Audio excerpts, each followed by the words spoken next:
Hmm.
Hello friends, I'm Samantha and today I'm going to teach you a cool bowspring move. So this one is called back cat, and if you go back to some of my videos you can check out crouching cat and twisted cat, which are precursors to back cat. So it's a really awesome move and I recommend giving it a try. I also recommend going over and checking out my YouTube channel, which I'll have all of these videos on in a little bit more polished version of it.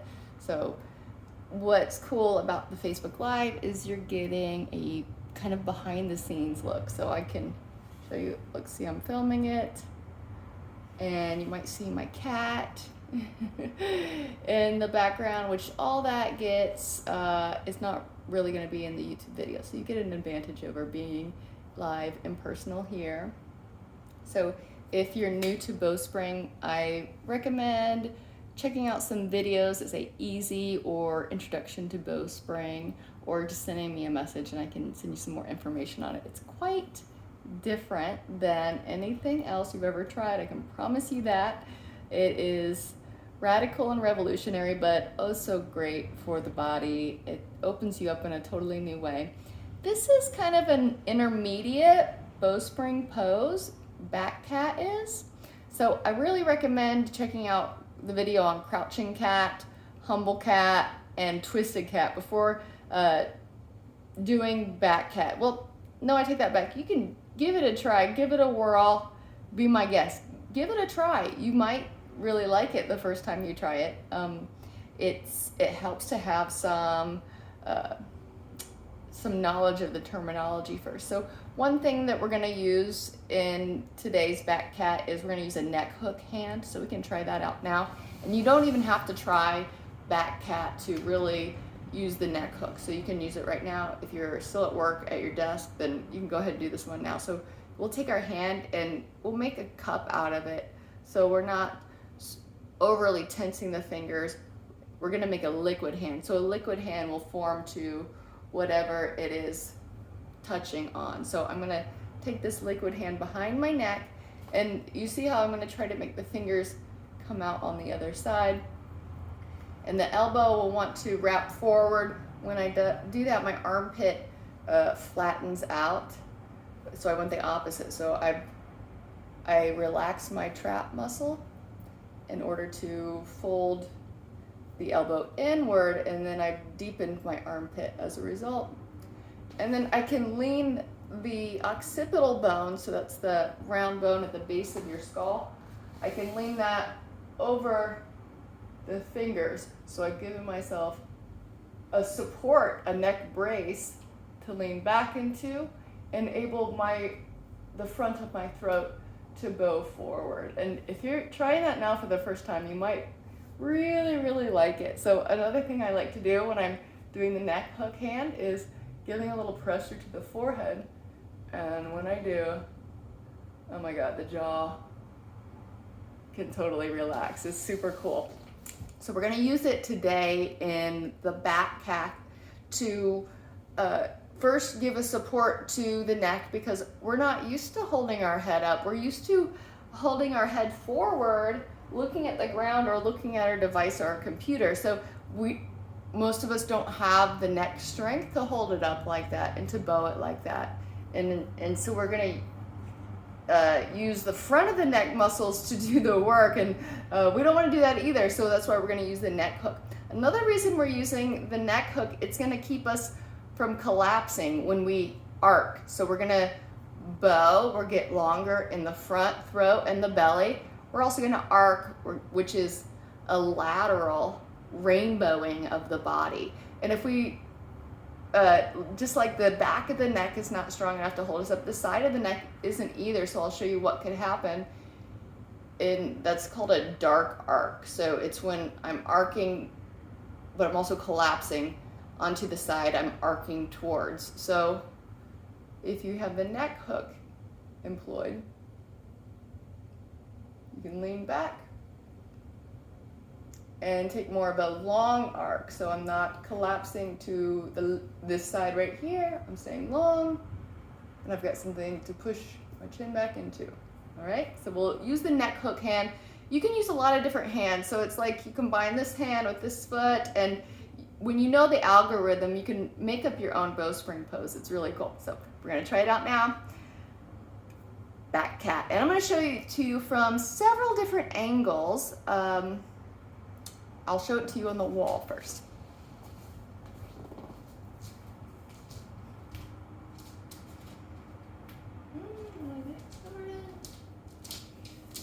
Here I go, I'm coming. Okay. Hello, I'm Samantha, and today we're gonna do another bowspring pose breakdown. Today's pose is back cat. Back cat, and it's really, really cool. I love this one. Back cat is an in-between movement. It could be an end point as well. So a lot of times people position back cat between twisted cat and wilder thing. So it's a lot of fun. I kind of thought maybe I should do wilder thing too, but I want to save that for a different video. It's its own beast in itself. It's a super fun, it's more of a panther of a cat, where back cat is more of a it's kind of like a Bengal cat. It's a mix between a wild cat and a house cat. So we're gonna do a Bengal cat, or I don't know. There's another kind of cat that's if you get the name of it, you can type it in the comments. The cat that's between a house cat and a wild cat. So that's what back cat is. And I'm going to show you the footing for it on the wall, so you can practice it on the wall as well. Now, you might think, oh, on the wall it'll be easier. Not necessarily easier on the wall. It's a different kind of opening, and it's a little bit more precision required. So we'll try it on the wall first. Watch my feet as I go. All right, so to set up, you're gonna wanna set your hands up a little bit higher than your shoulders. I'm not gonna be leaning on the wall, okay? So I wanna walk up, so hands are a little bit higher than shoulders. And I'll get light in my heels, and then I'll swivel my heels to the left. My knees are gonna go forward and right, and my hips are gonna go backward and left. You keep your hips wide, okay? And now here, I'm gonna take my right foot and I'm gonna trace a circle around my left. And essentially that's what back cat is. So you're just taking a rainbow step behind. I like to keep the foot attached as I slide it around. First you swivel, and then you rainbow step behind. That way you can stay rooted when you go, okay? So we're gonna try it on the floor now.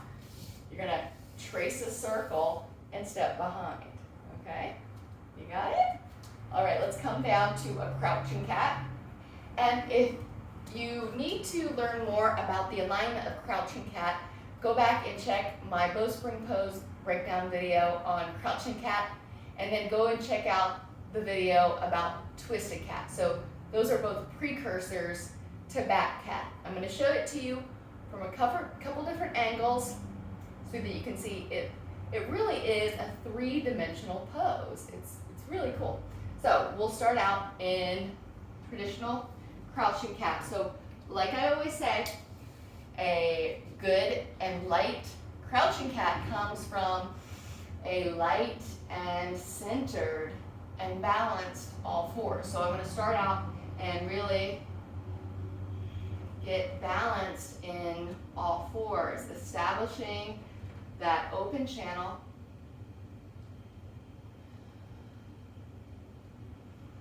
Establishing radiant heart. Engaging the roots and the wings.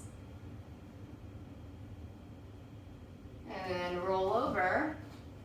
Come to your crouching cat. Minding your tube opening in the transition. So you want to keep that central channel open. And then I'll take a twisted cat right, which means the toes and the knees are turning to the right. And I'll tilt the crown of the head towards the floor, and notice my ribs rise when I do that. That's twisted cat. The ribs might rise so much that the right hand comes to a dome. Here's when I'm going to take that neck hook. So I'll take my left hand to the neck hook and give myself a support on the back and on the inside of my neck.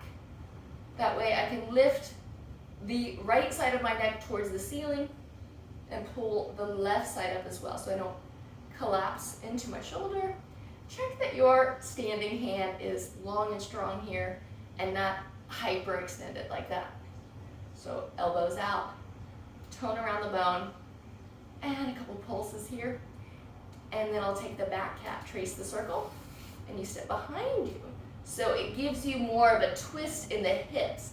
We're twisting at the thoracic spine and staying long and bowed in the cervical spine and the lumbar spine.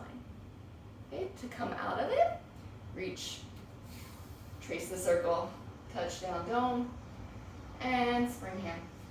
We'll do it to the other side, twisted cat left. Take that neck hook, bow, so open the head and the hips. They pull towards each other. Trace the circle, step behind. Back cat. So watch your elbow here. Make sure it doesn't hyperextend or lock out. Okay? Now I'm going to show it to you from the front view. You're going to get a really cool experience watching it this way because you get to see where my hips are going and what they're doing. Right? If you got the hip alignment right, it's going to feel really light. If you don't, it's going to be heavy, and heavy on your arms, hard to hold. If you got it right, it'll be nice and light.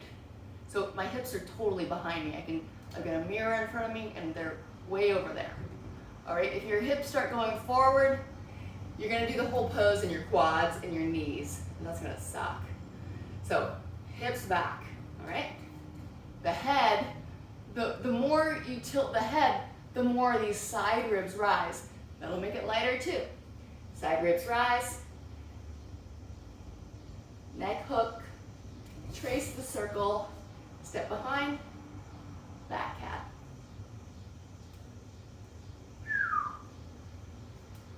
Touch down, swivel, boom, there you go. I'll go to the other side. And you don't have to trace the circle, you can step back, but be mindful that you don't become unrooted. When you do, hips behind, and See, I just stepped back that time. Rise those ribs. And then touch down. Swivel back. Go down.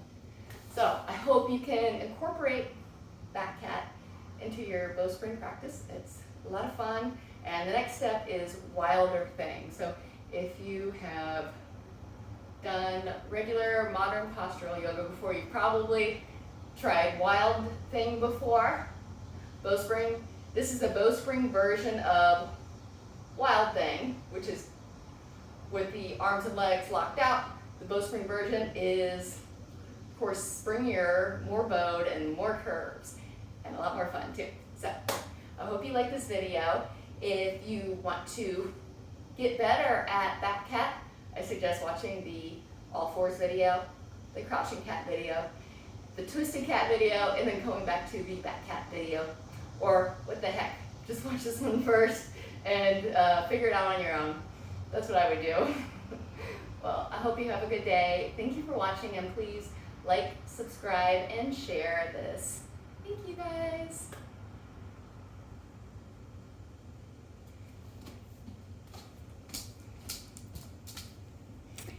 Alright guys, thank you for watching. I hope you liked this video. And if you did like it, then check out all my other videos or send me a message if you want to learn about how to feel more energized in your body and get in touch with your inner self and your outer self. So thank you for watching. Love you guys. Mwah.